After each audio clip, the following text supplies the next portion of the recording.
নমস্কার, আমি অতনু। আপনারা দেখছেন আমার YouTube channel insurance Outlook. Star health and allied insurance কোম্পানির একটি আকর্ষণীয় প্ল্যান হচ্ছে ইয়ং স্টার ইন্স্যুরেন্স পলিসি। আজকে এই ইয়ং স্টার পলিসির বিস্তারিত আমি আপনাদের জানাবো। এই প্ল্যানটি হচ্ছে যুব সমাজের জন্য খুবই আকর্ষণীয় সুন্দর একটি প্ল্যান। সমস্ত রকম বেনিফিট এই পলিসিটির মধ্যে আপনারা দেখতে পাবেন। যে ধরনের সুযোগ সুবিধা প্রয়োজন, যে ধরনের হসপিটালাইজেশন এই যে সাধারণত হয়ে থাকে, সমস্ত কিছুর ওপরেই কিন্তু এই প্ল্যানটি ডিজাইন করা হয়েছে। এবং ইয়ং এজ, আর্লি এজে পলিসি করলে কি ধরনের সুবিধা পাওয়া যায় এবং তার যে সুদূরপ্রসারী একটা রেজাল্ট আছে বা ফল আছে, সেটা কিন্তু এই পলিসির মধ্যে খুব সুন্দরভাবে ধরা পড়েছে। চলুন দেখি এই পলিসিটির মধ্যে কি কি সুযোগ সুবিধা আছে। About the policy: exclusive for ইয়ংস্টার with easy premium, multiple benefits and total coverage.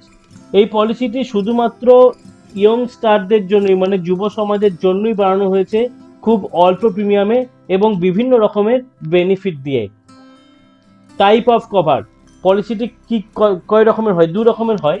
একটা হচ্ছে ইন্ডিভিজুয়াল, কেউ এককভাবে পলিসি করতে পারে, আর একটা হচ্ছে ফ্লোটার বেসিস, মানে একটা ফ্যামিলির মধ্যে হাজব্যান্ড, ওয়াইফ এবং তাদের 3 ছেলে মেয়ে পর্যন্ত থেকে একটি পলিসি নেওয়া যেতে পারে। এন্ট্রি এজ: এই পলিসিটি কারা কারা নিতে পারে, কোন বয়স পর্যন্ত নেওয়া যেতে পারে? 18 থেকে 40 বছর বয়সের যে কোনো ব্যক্তি এই পলিসি নিতে পারবেন এবং তাদের ছেলে মেয়েদের বয়স 91 দিন থেকে 25 বছরের মধ্যে হতে হবে। এখানে একটি ইনফরমেশন জানিয়ে দিই, 25 বছর পর, মানে বাচ্চার এজ যখন 25 হয়ে যাবে, 26 বছর বয়সে তাকে কোম্পানি কিন্তু চাইল্ড কাউন্ট করবে না। এখন যে পলিসিটার প্রিমিয়াম ডিজাইন হবে সেটি 2 অ্যাডাল্ট 1 চাইল্ড বা 2 অ্যাডাল্ট 2 চাইল্ড বা 2 অ্যাডাল্ট 3 চাইল্ড হিসাবে কাউন্ট হবে। কিন্তু পলিসিতে কি বলা হয়েছে, 91 দিন থেকে 25 বছর বয়স পর্যন্ত ডিপেন্ডেন্ট চিলড্রেন এই পলিসিতে থাকতে পারে। তার মানে 26 বছর বয়স হয়ে গেলে এই পলিসিতে কিন্তু আর ডিপেন্ডেন্ট চাইল্ড হিসেবে তাদের ছেলে বা মেয়ে থাকবে না। তখন সে বেরিয়ে গেলে সেই পলিসিটি 26 বছর বয়স থেকে একটা আলাদা পলিসি হবে এবং সেই যে নতুন পলিসিটি হবে ওই পলিসিটি কন্টিনিউশন বেনিফিট পেয়ে যাবে। মানে এই পলিসিটি যত বছরের পুরনো হবে ওই পলিসিটি তত বছরের সুযোগ সুবিধা পেয়ে যাবে। এরপর হচ্ছে সাম ইনসিওর অপশন। সাম ইনসিওর 3 লাখ থেকে 1 কোটি পর্যন্ত কভারেজ নেওয়া যায়। দেখুন এখানে দেওয়া আছে, তবে একটি ইনফরমেশন জানিয়ে দিই, 3 লাখ সাম ইনসিওরটি কি শুধুমাত্র ইন্ডিভিজুয়াল পলিসি নেওয়ার ক্ষেত্রেই হবে। যদি কেউ ফ্যামিলি পলিসি নিয়ে থাকে সেক্ষেত্রে 5 লাখ থেকে পলিসিটি শুরু হবে। এবং এই পলিসিটিতে হেলথ চেক আপের একটি সুবিধা দেওয়া হয়েছে। হেলথ চেক আপের সুবিধাটি হচ্ছে 1 বছর পর থেকে ক্লেম হোক বা না হোক, এই দুটি ক্ষেত্রেই এই সুবিধাটি পাওয়া যাবে। দেখুন এখানে নোট করে দেওয়া আছে, 3 লাখের ইন্ডিভিজুয়াল পলিসির ক্ষেত্রে 1500 টাকা হচ্ছে হেলথ চেক আপ। 5 লাখের পলিসির ক্ষেত্রে ইন্ডিভিজুয়ালের ক্ষেত্রে 2000 টাকা এবং ফ্লোটারের ক্ষেত্রে 3000 টাকা পর্যন্ত হেলথ চেক আপ পাওয়া যেতে পারে। এইরকম ভাবেই 10 লাখ থেকে 1 কোটি পর্যন্ত কভারেজ দেওয়া আছে। দেখুন 15 লাখের ক্ষেত্রে 3500 টাকা পর্যন্ত ইন্ডিভিজুয়াল পলিসিতে হেলথ চেক আপ পাওয়া যাচ্ছে। সেই রকমই 15 লাখের ক্ষেত্রে 5000 টাকা পর্যন্ত হেলথ চেক আপের কস্টিং পাওয়া যাচ্ছে। এই 3500 টাকা এবং 5000 টাকা হচ্ছে ম্যাক্সিমাম বেনিফিট। দেখুন 1 কোটি টাকার কভারেজ নিলেও কিন্তু ইন্ডিভিজুয়ালের ক্ষেত্রে 3500 টাকা এবং ফ্লোটারের ক্ষেত্রে 5000 টাকা পর্যন্ত হেলথ চেক আপ বেনিফিটটি কোম্পানি দেবে। Mid term inclusion. Mid term inclusion কথাটি হচ্ছে যে ধরুন পলিসিতে একটা পলিসি কেউ কন্টিনিউ করছে, তার মধ্যে কোনো চাইল্ড অ্যাড করবে, মানে হাজব্যান্ড ওয়াইফ পলিসি নিয়েছে বা হাজব্যান্ড ওয়াইফ এবং একটা বাচ্চা অলরেডি পলিসি আছে আর একটা বাচ্চা পলিসিতে অ্যাড হবে। এই ক্ষেত্রে কি হবে, বাচ্চা জন্মানোর 90 দিনের মধ্যে আপনাকে কোম্পানিকে জানিয়ে দিতে হবে যে একটি নিউবর্ন বেবি এখানে ইনক্লুড করতে হবে এবং বাচ্চাটি 91 দিন বয়স হলে বাচ্চাটি তখন কভারেজ পেতে শুরু করবে। 90 দিন আগে আপনি কোম্পানিকে জানিয়ে রাখলেন, কোম্পানি আপনাকে এন্ডোর্স করে দেবে চাইল্ড ইনক্লুড হয়ে গেছে এবং 91 দিন থেকে আপনি সুযোগ সুবিধাটি পাবেন। এইরকমই নিউলি ম্যারেড স্পাউসের ক্ষেত্রেও এই সুবিধাটি পাওয়া যাবে। কেউ ইন্ডিভিজুয়াল পলিসিতে আছে, সেটা কোনো মেল পলিসি হোল্ডার হতে পারে বা ফিমেল পলিসি হোল্ডার হতে পারে। আফটার ম্যারেজ, বিয়ের 45 দিনের মধ্যে এটি কোম্পানির যে পলিসিটি চলবে তার মধ্যে এটি ইনক্লুড করে দিতে হবে। তাহলে কি হচ্ছে, তখন একটি প্রিমিয়াম ক্যালকুলেশন করে আপনার দেওয়া হবে এবং প্রিমিয়াম অ্যাডজাস্ট হয়ে ওই ইনসিওর্ড পার্সন, সেটা স্পাউস হোক বা চাইল্ড হোক, ওই পলিসির মধ্যে ইনক্লুড হয়ে তার বেনিফিট শুরু হয়ে যাবে। তার মানে মিড টার্ম ইনক্লুশন কথাটি হচ্ছে পলিসির মাঝখানে আপনি এই পলিসিতে আপনার কেউ ওয়াইফকে অ্যাড করতে পারে, কেউ হাজব্যান্ডকে অ্যাড করতে পারে, বা চাইল্ডকেও এই পলিসির মধ্যে অ্যাড করা যেতে পারে। পলিসি টার্ম, এই পলিসিটি 1 বছর, 2 বছর বা 3 বছরের জন্য আপনি নিতেই পারেন। আপনি প্রথম পলিসি যখন পারচেস করছেন একসাথে আপনি 1 বছর নিতে পারেন, 2 বছর বা 3 বছরের পলিসি কিন্তু আপনি একসাথে নিতে পারেন। এখানে একটা সুবিধার কথা আপনাদের জানিয়ে রাখি, ধরুন কারো বয়স হচ্ছে এই মুহূর্তে 40 বছর, এই পলিসিটিতে 41 বছর বয়সে একটা প্রিমিয়াম ইনক্রিজ হয়। তো 40 বছর বয়সে কেউ যদি 3 বছরের প্রিমিয়াম নিয়ে নেয়, তাহলে 40 41 এবং 42 এই 3 বছরে কিন্তু 40-এর প্রিমিয়ামটাই কন্টিনিউ হয়ে যাবে। তো এই ক্ষেত্রে 3 বছরের প্রিমিয়াম নেওয়া কিন্তু আপনার অনেকটা প্রিমিয়াম সেভ হবে, মানে আগামী 2 বছর 41 এবং 42 বছরের প্রিমিয়ামটা অনেকটা পরিমাণ আপনি সেভ করতে পারবেন। সেই জন্য এই পলিসি যদি আপনি 1 বছর, 2 বছর বা 3 বছরের জন্য নিয়ে থাকেন, তো আপনি নিতে পারেন, এই সুবিধাটি এই পলিসিটির মধ্যে আছে। রিনিউয়াল, একবার পলিসি নিয়ে নেওয়ার পর আজীবন আপনি পলিসিটি রিনিউ করে যেতে পারবেন। পলিসি আপনি নিলেন, নেওয়ার পর যতদিন আপনি বাঁচবেন আপনি এই পলিসি কন্টিনিউ করতেই পারেন। এই প্ল্যানটিকে দুটি ভাগে ভাগ করা হয়েছে, একটি সিলভার প্ল্যান আর একটি gold plan. Premium payment option, এই পলিসিটি মান্থলি, কোয়ার্টারলি, হাফ ইয়ারলি এবং ইয়ারলি এই 4টে মোডে আপনি প্রিমিয়াম দিতে পারবেন। ইয়ারলি মোডের ক্ষেত্রে আপনি ক্যাশ বা চেক বা ডেবিট কার্ড পেমেন্ট যে কোনো কিছুই আপনি করতে পারেন, কিন্তু মান্থলি, কোয়ার্টারলি এবং হাফ ইয়ারলি মোডে প্রিমিয়াম যদি আপনি পেমেন্ট করতে চাইছেন, তাহলে কিন্তু অবশ্যই ক্রেডিট কার্ডের প্রয়োজন আছে। ক্রেডিট কার্ড ছাড়া মান্থলি, কোয়ার্টারলি, হাফ ইয়ারলি এই 3টে মোডের প্রিমিয়াম আপনি দিতে পারবেন না। Pre policy medical check up, কথাটির অর্থ হচ্ছে পলিসি হওয়ার আগে কোনো মেডিকেল চেক আপ হবে কিনা। পলিসি হওয়ার আগে কোনো রকম কোনো মেডিকেল চেক আপ হবে না। আপনি প্রপোজাল ফর্মে যা ডিক্লেয়ার করবেন, মানে পলিসি নেওয়ার সময় যে ফর্মটি আপনি ফিল আপ করবেন, সে ফর্মে আপনি যেটা ডিক্লেয়ার করবেন সেটি কোম্পানি আপনাকে বিশ্বাস করে মেনে নেবে। এই পলিসিটিতে কোনো মেডিকেল চেক আপ হবে না।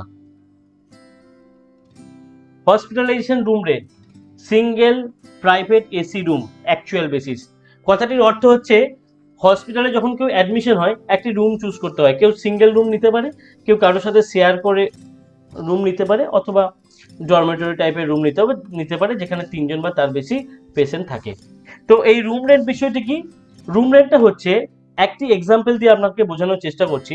ধরুন কোনো ওটি হবে, কোনো অপারেশন কিছু হবে, তো অপারেশন করার সঙ্গে সঙ্গেই, মানে হসপিটালাইজেশন হওয়ার সঙ্গে সঙ্গেই তাকে অপারেশন রুমে নিয়ে যায় না বা ওটিতে নিয়ে যায় না, তাকে প্রথমে একটা বেডে রাখে, সেই বেড থেকে একটা নির্দিষ্ট টাইমে ওটিতে নিয়ে যায়, আবার ওটি অপারেশন কমপ্লিট হওয়ার পর আবার সেই নির্দিষ্ট বেডে রিটার্ন করে।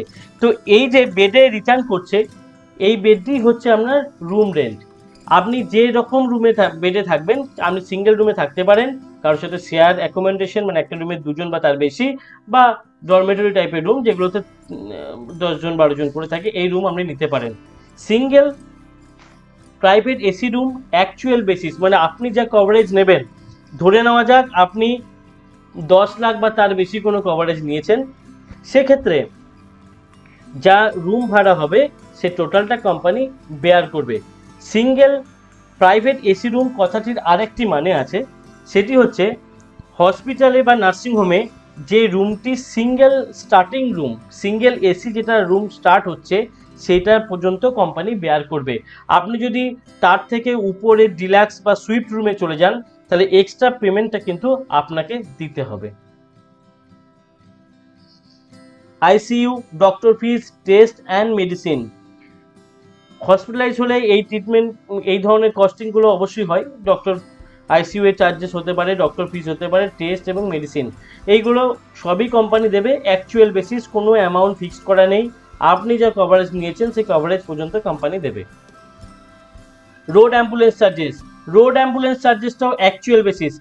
বাড়ি থেকে পেশেন্টকে হসপিটালে অ্যাডমিশন করতে হচ্ছে, আবার সেই হসপিটাল থেকে যদি অন্য হসপিটালে পেশেন্টকে ট্রান্সফার করতে হয়, সমস্ত ক্ষেত্রেই আপনি অ্যাকচুয়াল বেসিসে রেট পাবেন। এখানে কিন্তু কোনো রকম অ্যামাউন্ট ফিক্সড করা নেই যে আমরা এত পার্সেন্টেজ দেবো বা আমরা এত অ্যামাউন্ট দেবো। যতটা প্রয়োজন কোম্পানি দেবে, অবশ্যই আমরা সাম ইনসিওরের মধ্যে থাকতে হবে। আপনি যা সাম ইনসিওর নেবেন সেই পর্যন্ত আপনি কভারেজ এটাতেও নিতে পারেন। Pre and post hospitalisation. Pre and post hospitalisation কথাটির অর্থ হচ্ছে অ্যাডমিশন, হসপিটালে অ্যাডমিশন হওয়ার আগে যে ট্রিটমেন্ট চলে এবং হসপিটাল থেকে ডিসচার্জ হওয়ার পরে যেটা ট্রিটমেন্ট চলে, এইটিকে প্রি এবং পোস্ট হসপিটালাইজেশন বলা হয়। হসপিটালে অ্যাডমিশনের আগে হচ্ছে প্রি হসপিটালাইজেশন এবং বেরিয়ে আসার পরে হচ্ছে পোস্ট হসপিটালাইজেশন। অ্যাডমিশনের 60 ডেজ আগে, মানে হসপিটালে ভর্তি হওয়ার 2 মাস আগে পর্যন্ত যা খরচা হবে সেটা কোম্পানি দেবে এবং ডিসচার্জ হওয়ার পর 90 দিন মানে 3 মাস পর্যন্ত যা খরচা হবে সেটা কোম্পানি দেবে। এই প্রি এবং পোস্ট হসপিটালাইজেশনটা আপনাকে রিইম্বার্সমেন্ট সাবমিট করতে হবে। এটা কিন্তু আপনি ক্যাশলেস হিসাবে পাবেন না। Day care procedure. All day care procedure are covered. কথাটির অর্থ হচ্ছে 24 ঘন্টার কম যে ট্রিটমেন্টটা হয় সেটাকেই ডে কেয়ার প্রসিডিওর বলা হয়, সেটাকেই ডে কেয়ার ট্রিটমেন্ট বলা হয়। তো যে কোনো ধরনের ট্রিটমেন্ট যেটাই 24 ঘন্টার কম সেটা ডে কেয়ার হিসেবে কোম্পানি পুরো অ্যামাউন্ট পেমেন্ট করবে। Premium discount. প্রিমিয়াম ডিসকাউন্ট 36 বছর বয়সের মধ্যে যদি কেউ পলিসি নিয়ে নেয়, নতুন করে পলিসি কেউ যদি 36 বছরের মধ্যে পারচেস করে নেয় নতুন পলিসি, তাহলে 40 বছর বয়স পর্যন্ত উনি যদি অন টাইম প্রিমিয়াম পেমেন্ট করেন, তাহলে 41 অ্যান্ড অ্যাবাভ এজে মানে 41 বছর বয়স থেকে 10% প্রিমিয়াম ডিসকাউন্ট হয়ে যাবে। এটা চলবে up to life time. Additional some ensure for RTA. RTA কথাটির অর্থ হচ্ছে রোড ট্রাফিক অ্যাক্সিডেন্ট। টু হুইলারে যদি কেউ অ্যাক্সিডেন্ট করে এবং মাথায় যদি হেলমেট থাকে, তাহলে অ্যাডিশনাল 25% কভারেজ কোম্পানি দেবে, ম্যাক্সিমাম 10 লাখ টাকা পর্যন্ত। আপনার যে কভারেজটা নেওয়া থাকবে, ধরে নেওয়া যাক আপনার 10 লাখ টাকা কভারেজ নেওয়া আছে, রোড ট্রাফিক অ্যাক্সিডেন্টের ক্ষেত্রে 10 লাখ টাকা এক্সস্ট হয়ে গেছে, এখনো ট্রিটমেন্ট চলছে। টু হুইলার অ্যাক্সিডেন্টের ক্ষেত্রে আরও 25% আপনি এক্সট্রা ক্লেম পাবেন, মানে আরও 2.5 লাখ টাকা পর্যন্ত আপনি এক্সট্রা ক্লেম পাবেন। এই রোড ট্রাফিক অ্যাক্সিডেন্টের ক্ষেত্রে এই সুবিধাটি দেওয়া হয়েছে এবং হেলমেটটা ম্যান্ডেটারি। হেলমেট না থাকলে কিন্তু আপনি এই অতিরিক্ত সুবিধাটি পাবেন না। Delivery expenses. ডেলিভারি এক্সপেন্সেসটি হচ্ছে এই পলিসির গোল্ড প্ল্যানের একটি পার্ট। আমি আপনাদের আগেই বললাম যে এই পলিসিটিকে দুটি ভাগে ভাগ করা হয়েছে, একটি সিলভার প্ল্যান, একটি গোল্ড প্ল্যান। তো এটি হচ্ছে গোল্ড প্ল্যানের একটি পার্ট, যেখানে 36 মাস পর, পলিসি নেওয়ার 36 মাস পর 30,000 টাকা পর্যন্ত ডেলিভারি কস্টিং পাওয়া যায়। সেটা সিজারিয়ান ডেলিভারি হতে পারে বা নর্মাল ডেলিভারি হতে পারে। 36 মাস পর এই 30,000 টাকা পর্যন্ত কস্টিং কোম্পানি বেয়ার করবে। এখানে একটি ইনফরমেশন জানিয়ে দিই, হাজব্যান্ড ওয়াইফ পলিসি 3 বছর মানে 36 মাস কমপ্লিট করার পরেই কিন্তু এই সুবিধাটি পাবেন।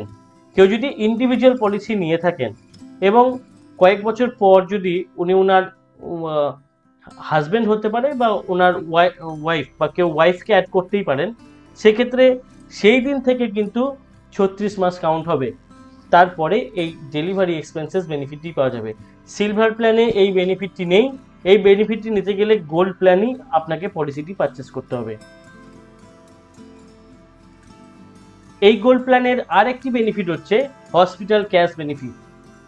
এটি হচ্ছে পেশেন্ট যে কদিন অ্যাডমিশন থাকবে পার ডে 1000 টাকা করে এক্সট্রা ক্লেম দেওয়া হবে। একটি হসপিটালে ম্যাক্সিমাম 7 দিন পর্যন্ত এবং বছরে 14 দিন পর্যন্ত এই সুবিধাটি পাওয়া যেতে পারে। এই সুবিধাটি নিতে গেলে আপনাকে গোল্ড প্ল্যানই পারচেস করতে হবে, সিলভার প্ল্যানে এই সুবিধাটি নেই। No claim bonus. No claim bonus কথাটির অর্থ হচ্ছে আপনি পলিসি পারচেস করছেন, পলিসি নেওয়ার পর যদি আপনার কোনো ক্লেম না হয়, তাহলে আপনি যখন রিনিউ করবেন তখন রিনিউয়ালের সাথে 20% সাম ইনসিওর বেড়ে যাবে। আপনি যদি 10 লাখ টাকা কভারেজ নিয়ে থাকেন, প্রথম বছর পলিসি নিলেন, কোনো ক্লেম হলো না, আপনি নেক্সট ইয়ারে 20% এক্সট্রা মানে 2 লাখ টাকা আরও এক্সট্রা, টোটাল 12 লাখের কভারেজ আপনি পাবেন। এইভাবে বাড়তে বাড়তে 5 বছরে পলিসিটি ডবল হয়ে যাবে, মানে আফটার 5 ইয়ার্স ডবল কভারেজ পাওয়া যাবে নো ক্লেম বোনাস অ্যাড হয়ে। Automatic restoration. এই বেনিফিটটাতে আপনি কি পাচ্ছেন দেখুন, up to sum insured 100% once in every policy year. পলিসিটির মধ্যে আরও ডিটেলসে আপনাদের বলে দিচ্ছি। Available upon partial or full utilization of the limit of coverage, মানে আপনি যে কভারেজটা নিয়েছেন সেটি হয় কিছুটা ইউজ করেছেন অথবা পুরো ইউজ করেছেন আপনার লিমিট অফ কভারেজ এবং নো ক্লেম বোনাস মিলে, তাহলে সেকেন্ড টাইম যে হসপিটালাইজেশন হবে আবার ফুল কভারেজ কোম্পানি আপনাকে দিয়ে থাকবে। আর একটু ডিটেলসে আমি বলে দিই, ধরে নেওয়া যাক আপনি 10 লাখ টাকার কোনো কভারেজ নিয়েছেন। 10 লাখ টাকার কভারেজ নেওয়ার পর পলিসিটি কোনো ক্লেম হয়েছে এবং 10 লাখ টাকা পুরোপুরি শেষ হয়ে গেছে। সেই বছরে আবার হসপিটালাইজেশন করার প্রয়োজন হলো, আবার 10 লাখ টাকার ক্লেম হবে উইথাউট এনি প্রিমিয়াম। এটা গেল ফুল ইউটিলাইজেশনের ক্ষেত্রে। যদি পার্সিয়াল ইউটিলাইজেশন হয়, মানে দেখা গেল যে 10 লাখ টাকার কভারেজ কেউ নিয়েছে, তার মধ্যে কিছুটা অংশ, এক্সাম্পল স্বরূপ বলছি, ধরুন 6 লাখ টাকা ইউজ হয়েছে, বাকি 4 লাখ টাকা এখনো পড়ে আছে। তারপরে ওই বছরেই যদি আবার হসপিটালাইজেশনের প্রয়োজন হয়, তাহলে 4 লাখ প্লাস 10 লাখ 14 লাখ টাকার টোটাল ক্লেম আপনি নিতে পারবেন। এবং দেখুন এখানে বলে দেওয়া হয়েছে can be used for all claims during the policy period, মানে আপনি একবার ক্লেম করার পর তারপরে যে কোনো ক্লেম আপনি করতে পারেন, আপনি কিন্তু পুরো বেনিফিটই পাবেন, অবশ্যই যতটা সাম ইনসিওর নিয়েছেন ততটা পর্যন্ত। ওয়েটিং পিরিয়ড, ওয়েটিং পিরিয়ডের ডিটেলস একটি ভিডিও এই পলিসিটির লিঙ্কের সাথে দেওয়া আছে ডেসক্রিপশনে। তবু আমি আপনাদের এই পলিসিটির ওয়েটিং পিরিয়ডের ডিটেলস একটু জানিয়ে রাখছি। পলিসিটি নেওয়ার পর প্রথম থেকে কিন্তু আপনি সব রোগের ক্লেম করতে পারবেন না।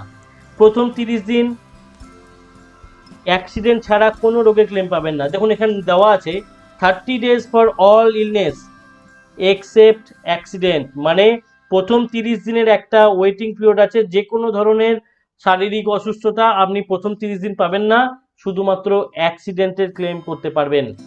সেকেন্ড হচ্ছে স্পেসিফিক ডিজিজ, কিছু স্পেসিফিক ডিজিজ আছে যেগুলো আমরা ক্যারি করতে পারি, as a example gallstone, kidney stone, piles, hernia, fistula, hydrocele, ENT related problem, এই সমস্ত কিছু ডিজিজ আছে যেগুলি আপনি 1 বছর পর পাবেন। এবং প্রি এক্সিস্টিং ডিজিজ, মানে পলিসি হওয়ার আগে আপনি কোনো একটা রোগের ট্রিটমেন্ট করেছেন বা এখনও ট্রিটমেন্ট চলছে পলিসি হওয়ার আগে থেকে, এবং কোনো একটা কারণে আপনি হসপিটালাইজেশন হয়েছিলেন, সেটাকে প্রি এক্সিস্টিং ডিজিজ বলা হবে, যেটি পলিসি হওয়ার আগে হয়েছে, সেটাও 1 বছর পর থেকে আপনি সেই রোগেরও ক্লেম করতে পারবেন। ওয়েটিং পিরিয়ডের ডিটেলস ভিডিও এই পলিসির ডেসক্রিপশন লিঙ্কে দেওয়া আছে, ওখান থেকে একটু কাইন্ডলি দেখে নেবেন। ওখানে 2 বছরের ওয়েটিং লিস্টের একটা এক্সাম্পল দেওয়া হয়েছে, বাট এই পলিসির ক্ষেত্রে ওই সমস্ত ওয়েটিং পিরিয়ডের যে লিস্টগুলো ওখানে প্রোভাইড করা হয়েছে, সেগুলি এখানে 1 বছরের ওয়েটিং থাকবে। আরও বিস্তারিত জানার জন্য প্ল্যান ব্রোশিওর ফলো করুন। আপনার star health and allied insurance কোম্পানির starhealth.in ওয়েবসাইট থেকে ব্রোশিওর পেয়ে যাবেন, ওখানে আরও ডিটেলস দেওয়া আছে। যদি কোনো রকম কোনো অসুবিধা হয়, ফোন নাম্বার আমার দেওয়া আছে, এই নাম্বারে কল করবেন। ধন্যবাদ ভিডিওটি দেখার জন্য।